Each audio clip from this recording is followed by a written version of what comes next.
Magandang araw mga ka-native. Ngayong araw is ating talakayin yung mga teknikalidad no, sa pag-alaga ng manok. Pero ang pag-alaga ng manok hindi sa komersyal na paraan, kundi doon mismo sa backyard scale of production. Ibig sabihin yung pag-alaga natin no, sa bakuran, no, pangangasiwa no, sa pag-alaga ng mga hayop natin na nakategorize under the poultry. Ibig sabihin yung topiko na to, this will be more on the backyard scale of production. Yung kung bakit na yung topiko natin na more sa doon sa may maliitang pag-aalaga ng kahayupan. Hindi lang to sa actually ang topiko na to hindi lang to applicable sa manok. Pwede gamitin natin sa mga bibi, no, o di kaya yung itik o di kaya yung pato na ang pag-alaga or the way and how it will be managed, no, halos magkaisa lang yan. So yung ating topiko ngayong araw, no, meron po tayong mga nakalista ng topiko no, na ating talakayin sa loob ng ating conduct nito. No. Isa ito is ang tungkol doon sa pabahay, no, ano ba ang kalagahan ng pabahay no sa pag-alaga ng hayop natin, no, particularly ang poultry. No, isa kasi ito sa mga malaking consideration natin. No. Minsan kasi pag nasa bukirin kasi, no, pinapagala yung manok, no, kahit na pagalain po natin, no, kasi itong teknolohiya na ito is more on a backyard scale. Ang importante na mayroon po tayong tawag doon yung pabahay na sa kanila. Yung pangalawang topic ko natin is about naman doon sa patuka.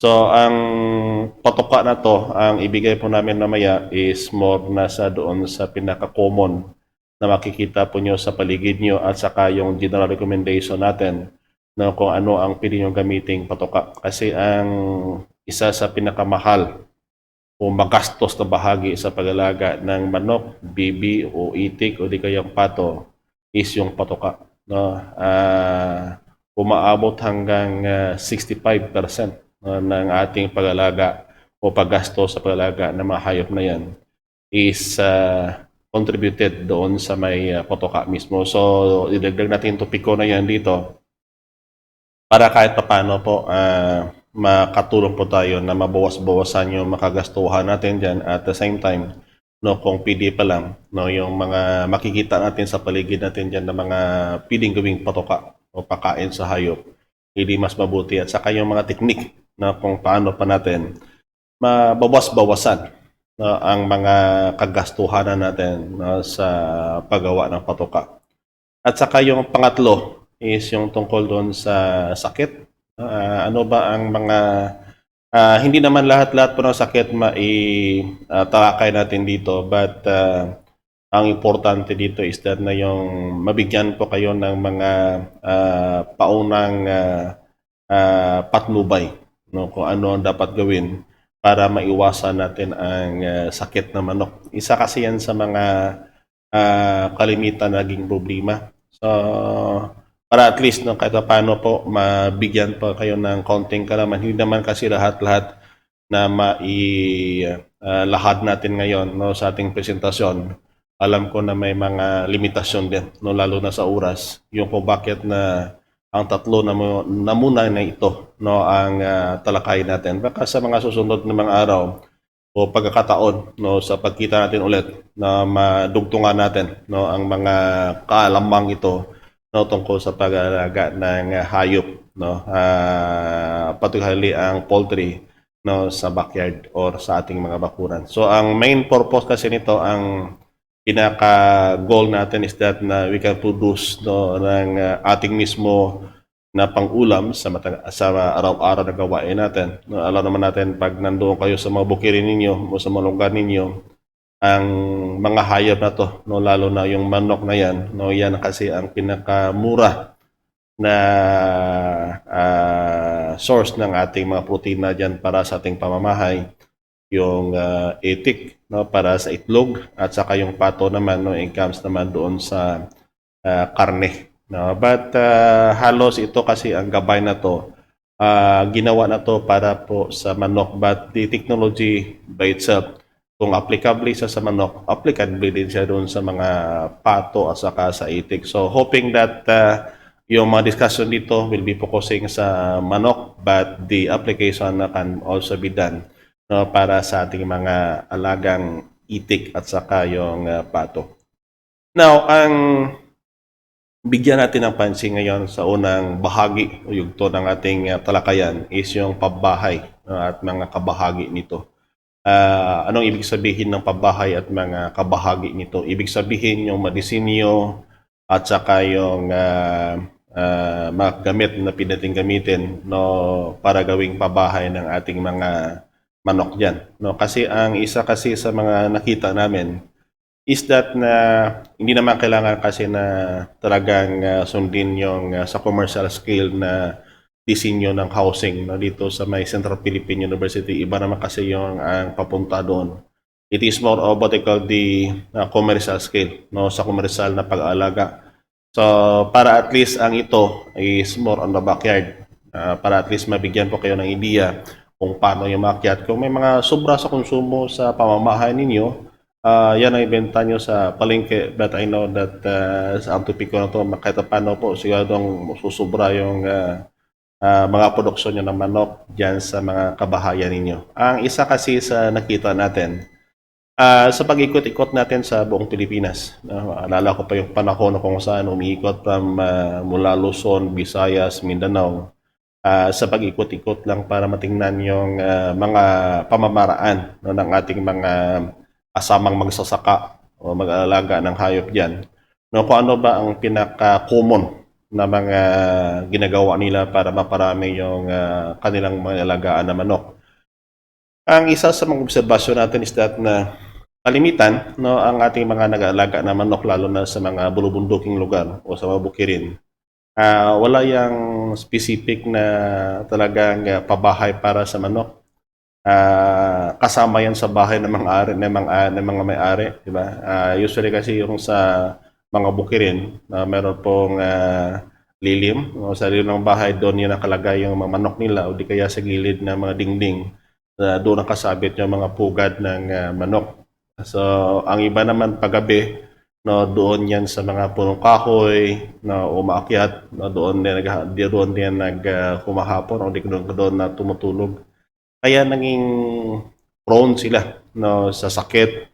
At hindi lang sakit, pati na yung mga kumakain ng manok, yung bayawak, ahas, kahit aso, di kaya yung mga wild na mga pusa, no, halos prone sila, no, lalo na pag sa gabi. Yung kung bakit that ang nakita natin is that na out of 100%, na halos mga 60% lang ng mga sisiyo na napisa, no, na ginagamitan ng pag-aalaga na gumagala, no, ang nagsusurvive, no. 40% lang pala. Yung 60% yan is mortality na dahil sa kinain ng predator, no, ahas, bayawak, o di wild o musang. At saka yung iba naman, nanakaw ng ibang tao kasi nakagala yan. At ang isa pa doon is that ang sakit talaga. Sakit talaga yung kasi yung ninakaw, kinain ng predator, hindi naman araw-araw yan, but yung sakit. So ang isa sa makadahilanan kung bakit, no, malakas ang insidente ng sakit sa ating mga manok is yung pabahay, kulang sa pabahay.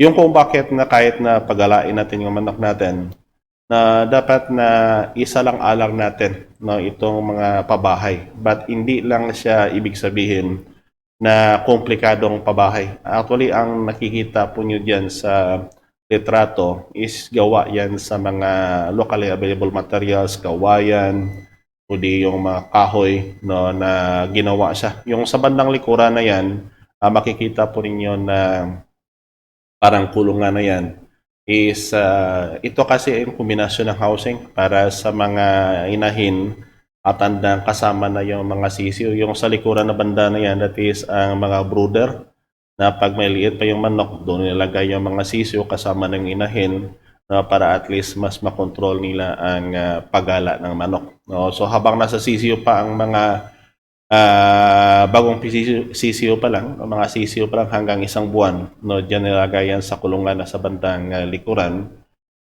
Ito ay gawa sa kahoy at kawayan.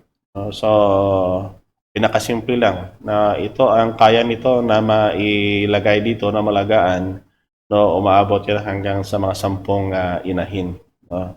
Ito kasi sa mga bulubunduking lugar kung makikita nyo sa background, no, halos mga mabulubunduking lugar yan, no, ang lugar na yan. So angkop talaga yan, no, sa mga lugar na kung sakali ang mga proyekto po ninyo o di kaya yung mga lugar ninyo sa bulubunduking lugar, no, pwede nyo po makopya yung disenyo na yan.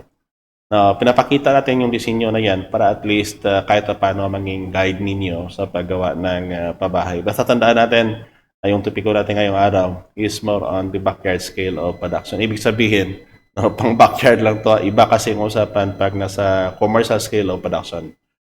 Ang sa pangalawa na natin design is that na hindi naman talaga kinakailangan na yung disenyo natin is sophisticado. No? Basta yung pinag-usapan natin is more on what we call the backyard scale of production. Actually, ang makikita po yung housing dyan, modify housing kasi yan. Isa yan kasi sa mga dinisenyo namin kasama yung mga magsasaka sa mga bukirin, mga racers natin. Sa different people's organization all throughout the Philippines na nadokumento natin. Isa kasi ito sa mga disenyo na movable, ibig sabihin, pwede palipat-lipat yung bakit na makikita nyo sa may tagiliran niya na para bang meron siyang pwedeng ipasan. No? Kasi pag nilipat kasi yan, pasan-pasan ng 4 na tao yan. No? Kasi ang ginagawa sa housing na yan, kawayan na yan at saka yung bubong kasi niyan is gawa sa dahon ng kogon. Kasi ang kogon kasi mas maginaw, hindi sa mainit. Kaya lang problema mo lang pag medyo may konting apoy, mabilis kasi masunog yan. But ang itong housing na to is intended talaga. Ang tawag namin noon kasi no dyan is what we call the tractor means of rearing. Ibig sabihin, na pag yung sa mga bukirin na kung nagpagapas kayo ng palay ninyo, ang problema yung mga tawag dito yung nalaglag kasi baka sobrang gulang na o di kaya sobrang hinog pala no, o di kaya sa paggapas pa lang no, nasobrahan ng hampas na nahulog na yung mga butil. So sayang yung butil. So ang ginagawa diyan sa housing na yan, no, nilagay dyan ang manok na usually is yung nandoon sa grower stage. Ibig sabihin ng grower stage yung umaabot ng 31 days and up. No? Yung housing na yan is pwede malagyan yan ng hanggang 20 na manok no, sa loob mismo. At saka palipat-lipat yan, tandaan natin ang housing yan tractor type housing no, para sa manok. Pero pag nilipat yan, hindi nilipat yan sa umaga, sa gabi. Nilipat yan para at least yung manok tulog sa loob pag umaga, pagising nila, na nandoon na sila mismo sa field. So ang ginagawa dyan is that nasa promero, yung mga manok nyo baka manibago kasi palipat-lipat yung lugar na pinupuntahan nila. But kung yung manok nyo na-train na siya, hindi na yan manibago. So isang pamaraan yan para yung mga tawag dito, yung mga butil na hulog sa palay, no, at least na maximize natin yung gamit at matuka ng manok. No? Mahirap naman kasi na tayo pa ang isa-isa natin pulutin yung mga butil ng palay na yan. That is why na ang ginagamit namin na teknolohiya is particularly tractor type. Kaya lang medyo limitado.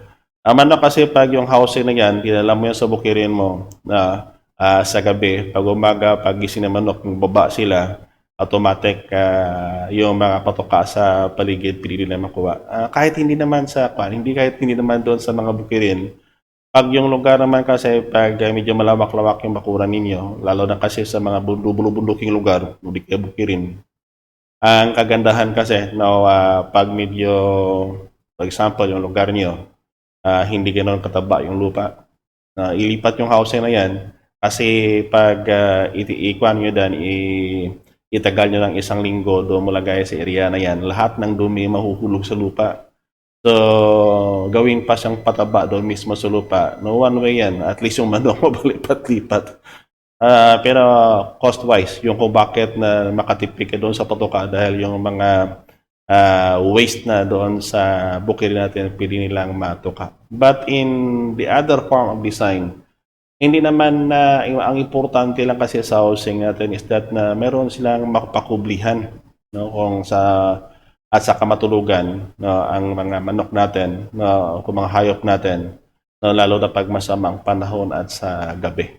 Hindi naman kailangan natin na talagang gaano ka sophisticado, basta as long as sigurado natin. No, kasi sa mga bukirin kasi, minsan kasi ang sagot sa akin ng mga magsasaka, yung kung bakit kung makikita po natin yung housing na yan, kasi pag yung manok kasi, pag nasa loob ng housing yan o pabahay yan, mabilis na nakawin yan. So pag ganyan lang, basta ang nilagay nila yan sigurado, yung inahin hanggang magpapisa, pero yung ibang manok nila, so umakyat doon sa punong kahoy para doon na magsilong kung gabi. Yung kung bakit that is very prone sa mga predator o kumakain ng mga manok. So yung kung bakit na iba-iba kasi ang direction, as long as kasi kung ang lugar mo naman nandyan na mismo ang bahay mo, no, sa sa area na kung saan mo pinapagala yung manok mo, walang problema, mabantayan mo kasi yan. Pero pag medyo malayo ng konti, yan ang isa sa mga consideration natin. Yung kung bakit that basta backyard scale of production, hindi mo naman kailangan sundin yung design ng mga housing namin dito sa Central Philippine University, na kung saan medyo komplikado na yung design na yan. Talagang pang-commercial yan, pang maramihan na pangalagaan yan. Yung kung bakit na inibibahagi namin itong backyard scale of production para at least yung mga gusto pa mag-alaga, no? Na kung saan ano ba ang mga simple technique na dapat gampanan o gawin natin, no, para sa pag-alaga ng manok dyan mismo sa ating mga bakuran. Yung kung bakit that ang housing design kasi, nung nakita nyo kanina, yung isa na walang dingding, masyadong open air. Yung kung bakit na yung ang importante kasi sa pabahay ng manok natin, meron siyang malayang pagdaloy ng hangin palabas at papasok ng bahay, no? Malayang pagdaloy, no? Para bang tubig sa batis, no? Yun ang ating titingnan. Kasi yung kanina, yung previous housing na yan, nakikita nyo walang dingding, sobrang laya ng pagdaloy ng hangin. Hindi naman kasi doon ganun delikado kasi pag bumagyo yun, no, yung design na yan, pag bumagyo lahat ng hangin, pasok, pati yung ulan pumapasok dyan, yung kung bakit na may sobrang layang pagdaloy ng hangin, palabas at papasok ng bahay.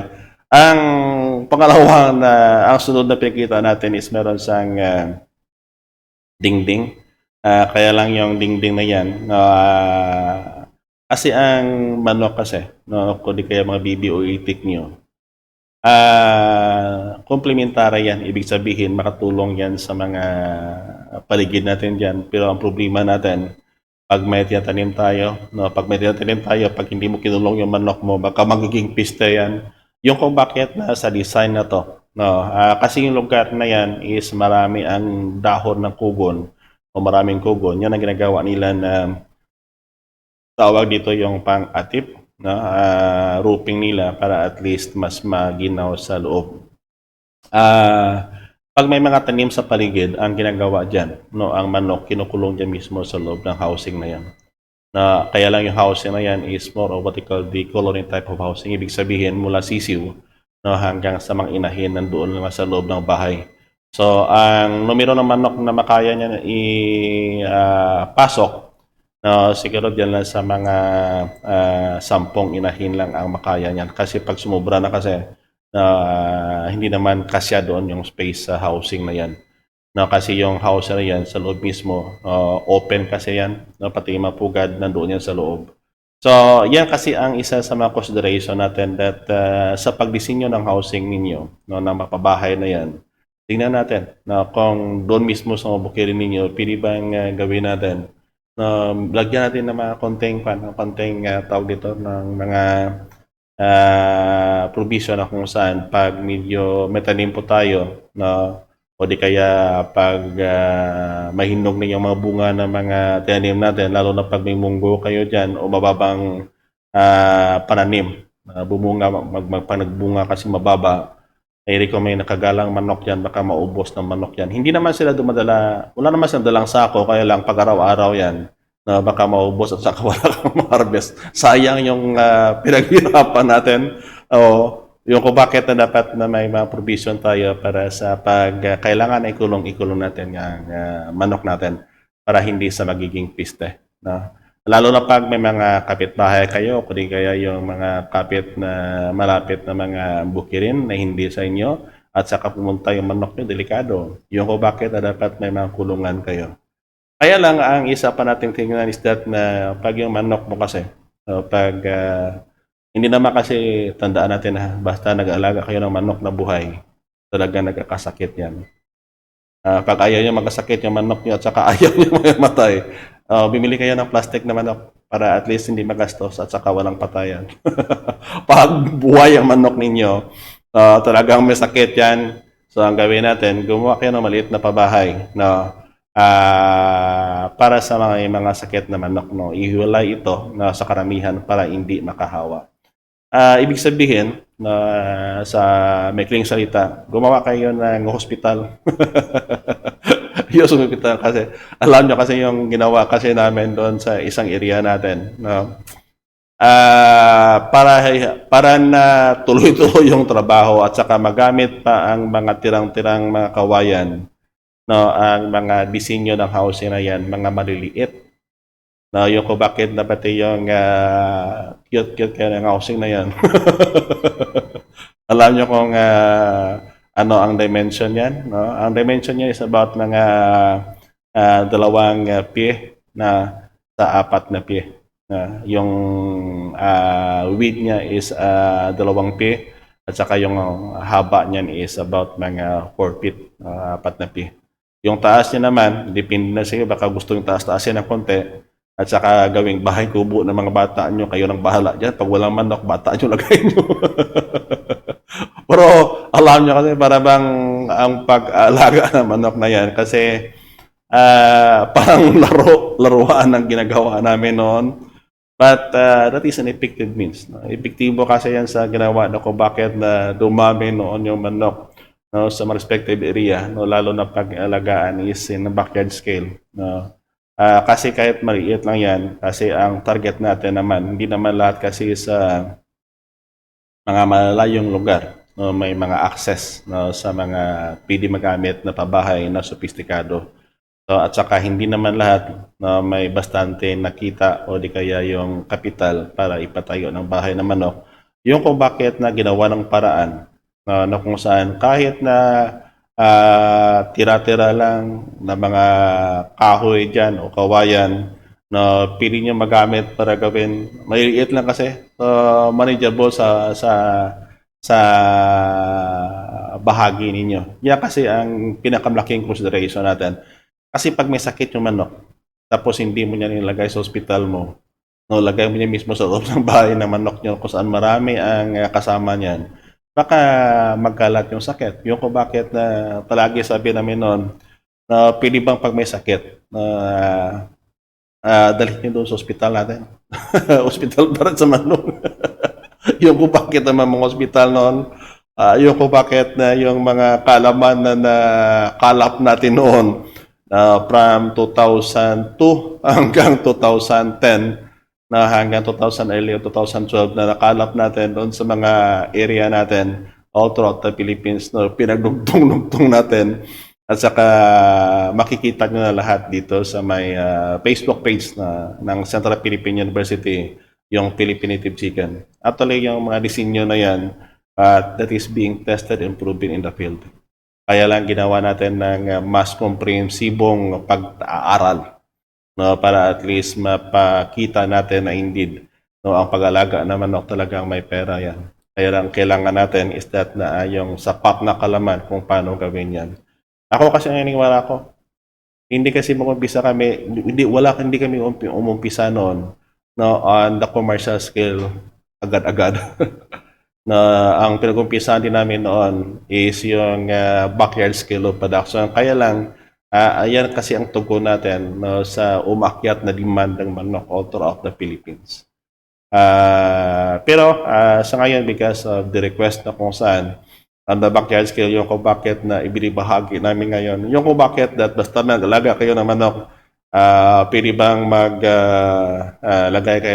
gumawa kayo ng bahay pagamutan, hospital para sa manok ninyo. Kung tanongin nyo naman kung sinong doktor, huwag kayong mabahala. Mamaya tuturuan namin kayo kung paano kayo maging doktor. Hindi nyo kailangan na magpunta doon sa saang lugar saka magkonsulta. Alam nyo kasi nandyan na mismo yung mga pantambal sa sakit sa manok ninyo. Yan kasi ang sa pabahay, no, disenyo ng pabahay, kita nyo kanina yung various design using locally available materials para at least mas accessible sa inyo at saka mas mura yan. No, yan kasi ang pinaka-core ng ating diskusyon. Subalit, no, kung meron tayong mga sisyo kasi, no, gusto natin dumami yung sisyo kahit na sabihin natin na backyard scale yan. Pero kailangan din natin kasi pag may mga activity po tayo, no, may mga ginagawa tayo sa bukid dyan, no, magtulong-tulungan o bayanihan, no, kasi wala namang bayad yan pag nagbayanihan. Ang ginagawa lang is more on the pagkain. So, base sa experience namin, no, ang ginagawa dyan is that na ang pinakamabilis kasi manok, no, basta nagpatanim ng palay o di kaya naglipat ng bahay, yung ulam palagi is manok. Kasi ganyan kahirap sa bukirin. Walang pambili talaga ng pang-ulam yung kung bakit na manok-manok na lang muna pag medyo kapos sa pera. Pag nakapera naman, walang problema, punta doon sa punta doon sa palengke, bili ng dilata o di kaya isda, no, para dalhin doon sa kanila. Medyo nakaluwag-luwag ng konti. Pero ang target talaga natin is that na paramihin yung sisiw. Kasi pag yung sisiw nyo kasi namatayan, paano dadami yung sisiw nyo? Yan kasi ang kagandahan pag nag-alaga ka ng manok. Kasi pag nag-alaga ka ng manok, unlike doon sa hindi ka pareho doon sa baboy, na antayin niya pa kung ilang buwan. Sa manok kasi, na buwan-buwan yan, basta masisikap lang yung tandang nyo kasi. Ang problema kasi pag nasa bukirin ka, tapos yung tandang nyo parang walang pake doon sa inahin, ay nako, sayang. Ikatay nyo yan. Ikatay nyo. Dapat yung tandang nyo, masisipag talaga na mag-akyat ligaw doon sa mga inahin. Alam nyo kasi yung manok kasi halos pareho rin sa tao yan. Nag-akyat ligaw din yan. Tingnan nyo yung mga manok nyo kung ayaw nyo maniwala sa akin.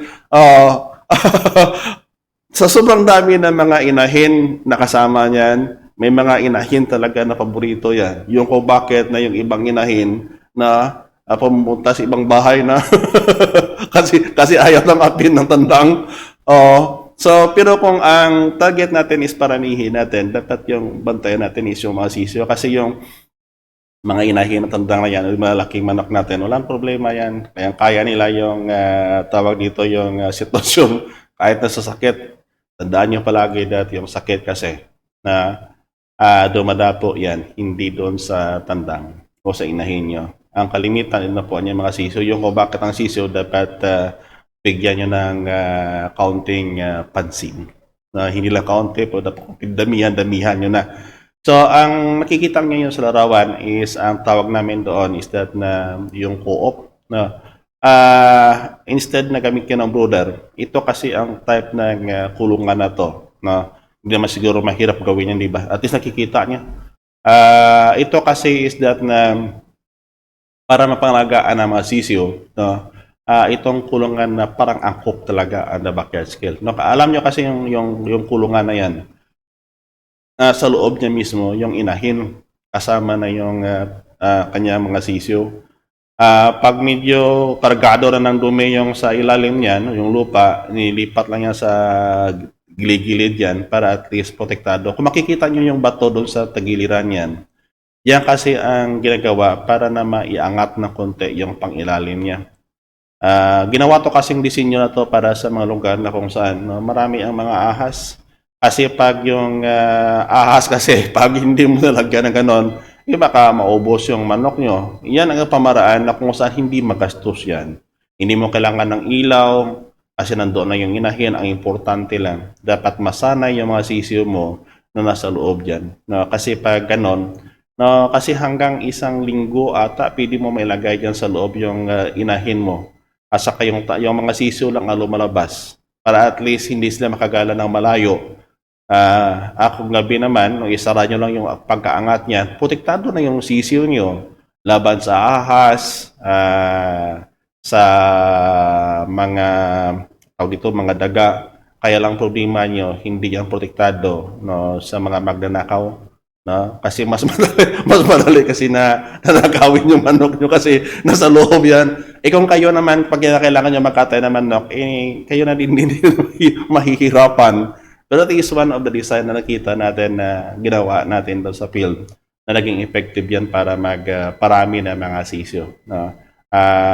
Marami kasi na mga kawayan yan mismo sa mga respective na lugar nyo na pili nyo magamit. Ang importante lang doon is that na pag gumawa kayo ng ganyang design, no, tandaan natin, hindi mo kailangan na magbigay doon ng kung painit. Ang inahin mismo ang siyang kusang na nagbigay ng init sa mga sisyo. Yan ang kagandahan ng design na yan na kung bakit na ginawa yan. No? Naalala ko kasi yung panahon na kung saan napunta ako ng area pag mahirap kasi explain. Alam nyo naman kasi pag Bisaya matitigas yung dila. Yung kung bakit na medyo pasensya ng konti. Yung kung bakit na yung design na yan ginawa natin, kinuha pa natin mga pictures noon. Natin way back as early as 2004 na mga pictures natin na nakalagay dito sa baol. Natago-tago ko pa rin yan. Natago-tago ko pa rin yan. Kasi yung mga sisyo na yan, pag nasanay na sila nasa loob niyan, isa kasi dito sa mga pamamaraan na kung saan pag nasanay na yung mga sisyo ninyo, kahit wala na yung inahin nila, basta nasanay na sila doon na sila mismo na tumutulog yan. Tandaan nyo, kusa na pumapasok yan sa loob ng kulungan na yan at sumilong kung gabi yan. No? So, ang gawin nyo lang paggabi, no, pagbanda mga tag alas 7 ng gabi, no, lagyan na lang ng takip, no, para at least hindi mapasok ng daga. Alam nyo kasi base sa experience namin, pag nasana yung mga manok hanggang kahit na na madali lang katayin, nandun pa yung loob. Kasi siguro mas komportable sila kasi sisiyo pa lang nandoon na sa loob. So isang bintaha yan. Kung ikaw yung may-ari, basta malapit sa bahay mo, no, mabilis na makakuha ka ng pangkatay mo. Kaya lang problema mo pag may mga magnanakaw, mabilis din na nakawin yung manok mo. Yung kung bakit na ang pinaka-importante doon is that na yung design na yan, no, pili na rin na sa pagkatapos ng at least ng 1 linggo pagkatapos ng pisa, diyan mo muna ikulong yung mga inahin, no, at kasama yung mga sisyo. No. At tandaan natin na kanina sabi ko, iangat niyo yung bandang ilalim niya para yung inahin nasa loob. Kasi pag inahin lumabas yan, ang magiging problema natin, baka kung saan-saan pumunta yung inahin na yan, yung kung bakit nakaramihan sa mga sisiyo, no, hindi marami ang mortality, kaya nga sabi natin natin noon, is that na yung pinaka-critical doon is the first 45 days na pag-aalaga ng manok. No, kahit na BB or itik ka nun din, ang first 45 days ang pinaka-critical dyan. Yung kung bakit na dapat yung inahin natin na sa loob ng bahay, doon mismo sa loob ng kulungan na yan, para at least yung sisiyo lang makalabas doon. No, bigyan nyo ng patoka at saka tubig yung inahin mismo sa loob, para at least hindi sa mauhaw o magutom.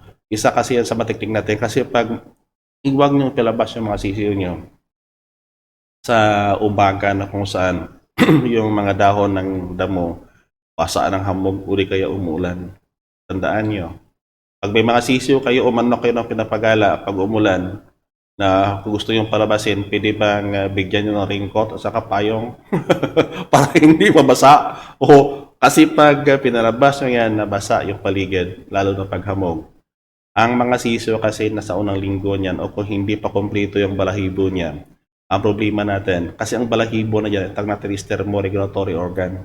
Yan kasi ang napoprotekta sa ating manok laban sa ginaw sa mga sisiyo natin. Yung kung bakit pag na-stress yung sisiyo natin, pag pinagala mo, no, ang mangyari dyan, no, nung umaga umalisan po, paghapon balik 5 na lang. Bakit? It is because nasa sobrang ginaw na minsan nagkumpul-kumpul yan sa giliran na hindi makita ang inahin niya sa nakita ng mga predator yan, magiging problema natin, mabilis mabuhasan. Yung kung bakit that kung may mga sisiyo kayo, preferably, basta less than 45 days, pwede bang huwag nyo ipalabas doon sa kulungan na yan, no, habang na ang hamog sa paligid ay basa. Tested proven yan. Yan ang isa sa mga malaking dagok sa mga alaga na manok. Kasi pag nakalabas ang mga sisiyo na yan, na kasama ang inahin. Kasi ang inahin kasi, pag pinagala kasi yan, lalo na pag yung mga manok sa mga bunduking lugar, talagang pag umala yan, sobrang layo ng mapuntahan. Alam niyo ang gawin niyo, na bago niyo pagalain yung manok niyo, para hindi yan makagala ng sobrang layo, hindi mabigyan niyo muna ng patuka. Kasi pag binigyan niyo ng patoka yan, no, at least hindi sa mailayo agad. Ang makikita nyo ngayon sa larawan na to is another modified form. Ang kanina nakita nyo previously, yan ang makulungan nasa loob mismo ng housing. Ito naman yung disenyo na to, no, inilagay yan sa mga lugar na kung saan sa labas naman ng housing. Gaya ng sabi ko kanina, is that na yung mga sakit kasi, no, ang mga tandang o di kaya yung mga inahin, no, siya ang kusang, no, o siya na mismo ang naging reservoir, no, o tagadala ng sakit. Yung kung bakit na kung pwede yung mga inahin nyo na may mga sisiyo, pwede bang ilayo-layo nyo muna sa may existing housing nyo. Kung may mga extra kayo dyan ng mga lugar sa area nyo, ang gawin po natin, mas maganda kasi ang paglaki ng mga manok ninyo, lalo na pagsisiyo. Pag yung lugar na nilagyan nyo is direkta na maarawan po, no, maarawan. Bakit po? Kasi ang araw is natural na disinfectant. No? Kasi pag ang ganitong housing kasi, ang inahin kasi nasa loob. Ang problema natin kasi yung mga sisiyo na yan, pag binigyan mo yan ng patuka at sama-sama yung mga inahin, may mga inahin kasi na sobrang cruel, no? Sobrang tapang na tinutuka yung ibang sisiyo. Yung kung bakit na ang technique na to, ang inahin, no, bago bigyan ng patuka yung inahin, inuuna muna yung mga sisiyo. No? Meron silang patuka na kung saan doon muna sila sa labas para at least sila ng mga sisiyo ang tumutuka at saka sa bandang huli lang, no, na kung saan binibigyan ang patuka ang inahin. So, isa yun sa pamaraan para na pabilis natin padami yung mga sisiyo. Ang isa lang sa consideration dito is that na sabi natin kanina, pwede bang huwag nyong ilagay dyan sa buong linggo o di kaya buong buwan sa isang lugar. Ang ginagawa kasi niyan, every 3 days, nilipat yan, no, para kasi ang dumi kasi ng manok, no, yung madumi nila na na-accumulate doon mismo sa lupa, no, pag nabubulok kasi yan, nagpo-produce kasi ng mga gases yan. So yung amoy niya na madudulot ng sakit yan. Yung kung bakit na minsan taka-taka kayo, bakit na yung mata ng manok nyo, lumalaki yung mga mata ng masisiyo nyo kasi yan sa dumi yan. Yung kung bakit na ang disenyo ng housing na yan na nakakita nyo, palipat-lipat yan. Every 3 days nilipat yan. At least 1 meter from the previous. Kahit kasi maliit naman. Walang problema kasi kahit ibalik nyo yan after a week, pwede na ibalik yan because na basta sabi ko kanina, basta maarawan lang. No? Ang importante kasi sa araw, yung sa umagang araw, hindi sa hapon. Ang pinakamainit kasi na bahagi ng init sa tag-araw is yung sa bandang hapon, bandang launa hanggang alas 2. Yan ang pinakamainit. Pero sa umaga, hindi naman ganun kainit compared doon sa oras na sinabi ko. So, yung kung bakit na kung ganon, yung mga siso nyo may access doon sa galaan nila, but hindi sila makagala ng sobrang layo. No, sobrang layo. So, malapit lang sila mismo kasi kung saan ang inahin yan, doon lang yan mag-stay. Na kung makagala din lang yon, hindi naman ganun kalayo na baka abutin ng mga about 500 meters, hindi yan makaabot. Maximum yan is about mga 5 to 10 meters lang magalaan nila, no, basta yung inahin nila. Kasi yung tendency kasi ng inahin na mga native kasi, pag sobrang layo na mga sisiyo nila, tinatawag nila yan, yung kung bakit na bumabalik naman yung mga sisiyo doon sa inahin. And that is what we call the nature ng ating mga katutubong manok. No? Yun, kung minsan nga sabi natin that basta sa mga bukiring lugar, basta hindi ganun ka-komplikado yung proseso at saka makatipid kayo, yan ang gamitin nyo. Kaya lang problema natin, yung para lang pang backyard. Ibig sabihin, kung may mga surplus kayo, kaunti lang. Pero hindi naman sa ganun kagasto. I-compare natin naman sa mga commercial scale of production. Ang isa pa doon is that na, for example, no, may mga technique kasi tayo na kung saan no, gusto nating para mas mabilis kasi ang ginagawa niyan pagka pisa ng sisiyo, no, kinukuha yung sisiyo, inihiwalay sa inahin. Ang design naman to, no, kasi yung clippings ko naman kasi hindi ko makita. No, ito kasi yung design no, ng parlous pulling technique. No, kung makikita nyo, ang kanyang sa lupa kasi niyan is mayroon niya mga ipa or what they call the press risal. Pero pili bang pahanginan nyo muna bago gamitin? Pagkapisa ng sisiyo, talagang inihiwalay sa inahin yan at saka nilagay. Ang dimension niyan is about 1 square meter. No, ang pili nyo nilagay no, hanggang 15 o di kaya para mas makuan ka, mas makatipid ka no, hanggang 10. No. At nilagyan kasi ang tawag naman doon, parang kortina kasi mga modified technique yan na pag sobrang ginaw ang paligid. No, may mapabahay kasi yan, maliit na pabahay na kung saan pag gininaw yung manok nyo, pwede makapasok yan sa loob. No? Ang purpose kasi ng, kaya sabi ko kanina na dapat ipahanginan nyo muna para maalis yung maliit na amang alikabok yan. Kasi ang alikabok sa mga bagong giling na ipa, no, makakasira kasi yan sa tawag sa baga ng ating mga manok, yung kung bakit na ipanginan natin. Ang kagandahan kasi nito is that na hindi sa mabilis na maginawan kasi ang ipa kasi no, nagiging serbisa na kanlungan sa panahon na kung saan maginaw yung paligid. No? So pag sobrang mainit, sobrang ginaw, no, pwede makapasok doon ang sisiyo nyo na sa tawag namin dyan is ang kortina. Actually gawa yan sa papel. No, pero tandaan natin na pag yung mga sisiyo naman lumalaki niyan, kasi mga playful naman sila, mahilig maglaro yan, na tinutuka minsan yung papel. Ang papel kasi nilagyan namin ng konting algodon o cotton para na mag-replicate, no? Masundan niya na para bang balahibo ng nanay. Effective po yan. Effective yan. So, ang kandaan kasi pag ang manok kasi pag ina-allow nyo yan na mag-naturally incubate. Ibig sabihin na sa mismong lilim-lim. Pag nang itlog kasi yan, pag nabot ng mga 1 dosena o di kaya 15, maglilimlim yan. And then 22 days naman. So, ibig sabihin 1 buwan. So, after ng 1 buwan, kung pagpisa niya, kunin mo sisiyo mo, after 2 weeks, itlog ulit yan. So, tuloy-tuloy yung production nyo. Otherwise kasi pag hindi mo naiwalay yung sisiyo niya, baka abutin ka hanggang 3 buwan bago mangitlog ulit yung manok ninyo. Yung kung bakit na yung productivity in the backyard na ganun palit, hindi sa pareho doon sa mga tawag dito sa mga commercial scale of production na meron talagang incubator. Pero ang ito namang pamaraan na to, medyo matrabaho lang. Medyo matrabaho lang. Kasi ang ginagawa mo dyan is that na kung posible pa lang, yung pagpalit kasi ng mga risal niyan, basta as long ang yung manok kasi matuto na kasi yung mag-scratch.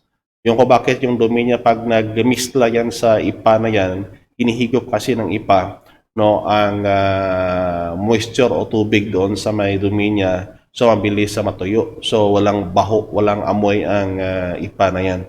Pero if possible, no, every 2 weeks o kaya 3 weeks, no, palitan po natin. In terms ng kapal, hindi naman ganun kakapal. Siguro meron po kayong nag-measure about mga 4 inches. Yung kapal niya, okay na yan para sa mga sisyo. Pwede nyo alagaan dyan hanggang sa maumidad yung manok nyo hanggang 45 days. No, after 45 days, no, pili mo na siyang i-allow na maggala. No? Kaya lang problema natin, pag itong manok, pag na-train yan, no, hindi niyan alam gumala sa malayong lugar. Malapit lang. At saka palagi naghihintay ng patuka yan. Yung kung bakit na isa sa mga kabahagi ng ating diskusyon ngayon is ang parte doon sa may patuka. Maya talakayin natin yung general recommendation natin sa patuka na napili po rin yung gamitin. Aside naman doon sa tawag dito yung mga kulungan, pabahay, kulungan ng CCU, different design. Pasok tayo naman sa tawag dito yung pugad. Ang pugad. So, ang pugad naman ng manok na gamitin natin, pili tayo makagawa ng, kasi ito, mabilis kasi gawin to sa mga bandang bukirin na kung saan yung inahin. Mas maganda kasi pag yung pugad kasi, mas flat siya, mas flat. Para at least yung flatness na yan, yung pag-distribute ng itlog kasi doon sa may pugad, medyo balanse. Kasi pag patong-patong itlog, ang magiging problema natin, baka marami ang hindi mapisa. Delikado kasi yan. So, yan kasi ang isa sa consideration natin. Ang mahirap kasi niyan pag hindi mo magawa ng paraan is that na ay nako, tandaan natin na yung pag-alaga ng manok natin kahit backyard yan, mas mainam pa rin kung marami ang mga ang mga masisiw, produce natin ng masisiw. Kaya lang ang isa sa consideration natin is that na dapat yung pugad na yan, huwag niyong ilagay sa lugar na kung saan direkta na masintruhan ng init sa umaga o kudig hapon. Bakit? Mabilis kasi na mabugok yan. O di kaya tawag namin dito is yung moisture kasi basta mabilis na mawala yung moisture. Baka marami sa mga sisiw nyo sa itlog, may mga sisiw sa loob. Pero ang problema nyo, hindi makalabas ang mga sisiw during sa pagpisa. It is because na yung tawag dito, yung tubig sa itlog kulang sa. So yung kung bakit na dapat nakalagay sa lugar na kung saan medyo lilim ng konti. Pero ang kagandahan naman pag yung gawin natin na pang lagay doon o kung sako din yan, lagyan pa natin ng mga tawag dito yung medyo kung kakawati, pwede nyo lagay dyan para at least yung baho niya kasi nagsiserve kasi yan as repellent para sa mga insektong maliliit. Pero ang isa sa consideration natin, pag nalagay pa rin ng pugad ng manok dyan sa lugar na yan, pwede bang ang gawin natin, ang pugad na yan, pwede bang lagyan natin ng sako pang takip? Kasi ang problema natin kasi pag sobrang dami ng mga tabi-tabi ang mga pugad kasi pag tabi-tabi ang mga pugad, ang problema natin yung mga inahin minsan hindi niya alam kung saan yung tawag dito yung kanyang pugad. Sa punto na kung saan yung maraming itlog doon sila, ay nako, baka maraming itlog mabubok. Yung ko bakit na pag naglilimlim yung inahin nyo, lagyan nyo ng sako na parang ganon, pananggalang, para hindi sa mapasok ng ibang manok. Otherwise kasi pag hindi mo gawin ng ganyan, kaya lang medyo mas matrabaho ng konti, pero at least makatulong sa para maparami ang ating mga sisiw. Isa kasi yan sa mga titingnan natin na pamaraan para na kahit pa paano po maparami natin ang ating mga manok dyan. Otherwise kasi pag hindi natin gawa ng paraan yan, ay nako, sa pugad pa lang, baka magkalito-lito yung mga inahin nyo sa punto na kung saan, baka ang mga itlog, so ang itlog sa pugad, makita nyo, ang kulay, maraming kulay ng itlog, may mga puti kasi, may mga brown, may mga dot-dot pa kasi yan, ibig sabihin, maraming inahin dyan. At saka yung inahin kasi mahilig yan, na kung saan yung pugad ng iba, doon din sila na pumupugad. Ay nako, mahirap na. So kahit na sa ating mga alagang hayop sa mga itik o di kaya pato dyan, nasa lupa, mas maganda po mapigyan po natin sila ng silong. Makikita po nyo sa larawan, nabiyak kasi na kulon yan o banga na kung saan. Ang puti na makikita po nyo is balahibo yan ng pato. O di kaya yung Muscovy duck. na doon man mismo hiniram siya ng manok at saka doon siya mismo naglilimlim. Nilagyan niya ng payong para at least mabasa kung tag-ulan. Ganyan kasi minsan ang ginagawa natin, no, para mas tawag dito, no, mas makatipid tayo. And beside, no, ang mga itlog kasi na nandiyan sa lupa, no, naglililimliman yan, usually is tawag dito, mas mataas yung kanyang tsansa para sa pagpisa na maraming sisiyo. Yan ang kagandahan basta sa ground incubation. Ang kagandahan pa dyan, pag yung paligid ng pugad na yan, taniman nyo ng salay.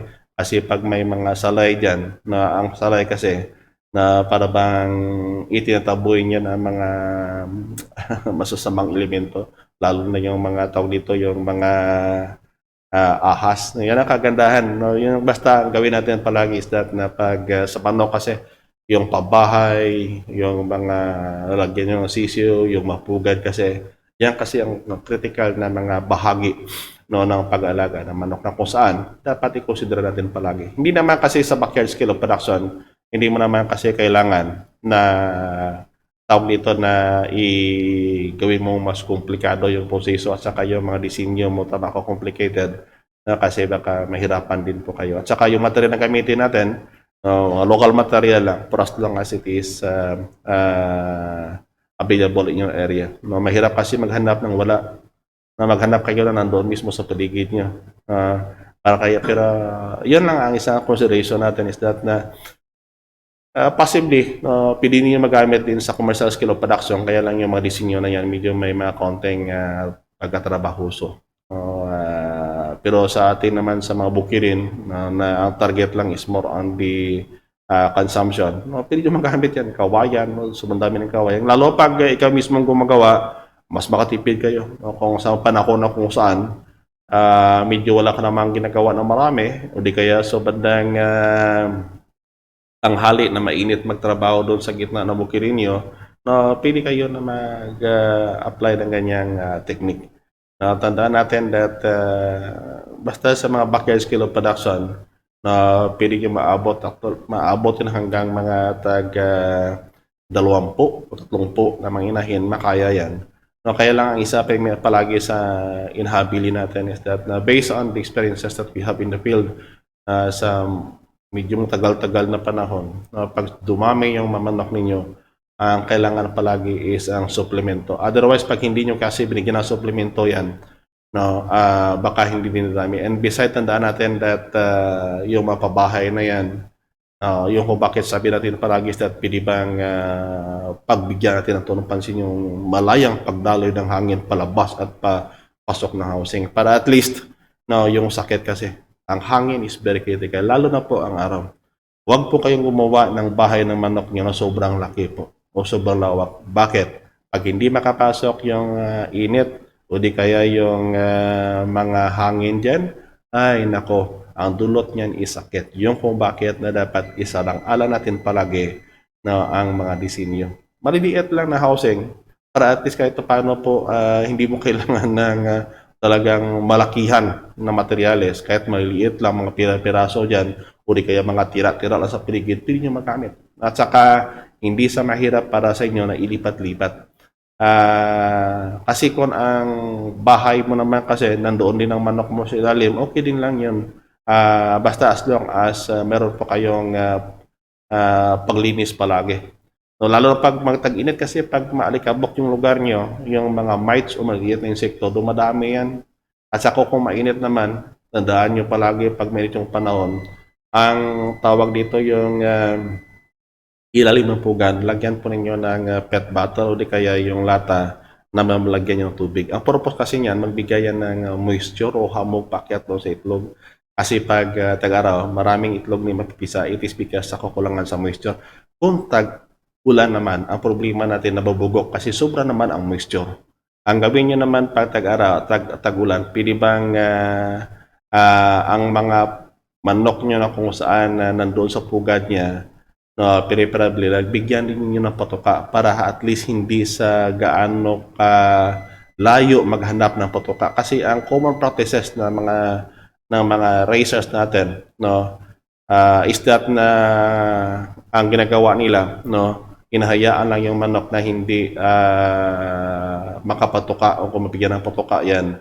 Ang malaking consideration palagi is tawag dito yung kakulangan sa pagkain. So kung makulang sa pagkain yung manok nyo, kahit anong gawin nyo, pag na lumabas yan o kung di kayo bumaba sa pugad yan, na baka sobrang layo ng puntahan para na maghanap ng patuka. Yung kung bakit dapat nabigyan natin ng patuka at tubig yung mga inahin natin. Ba't hindi nyo ikulong? Kasi pag kinulong nyo yan sa loob ng pugad niya, baka pati ang dumi dyan, nandudumi yan. Kung bakit na may mga araw niyan na hindi aabot yan ng 5 araw, bababa yan sa pagpalabas ng dumi sa katawan niya. Pag ikinulong niya sa loob ng pugad niya, ay nako, pati dumi nandoon yan. So dapat isa lang alang natin yan. Yan ang kagandahan ng ating mga backyard skill of production.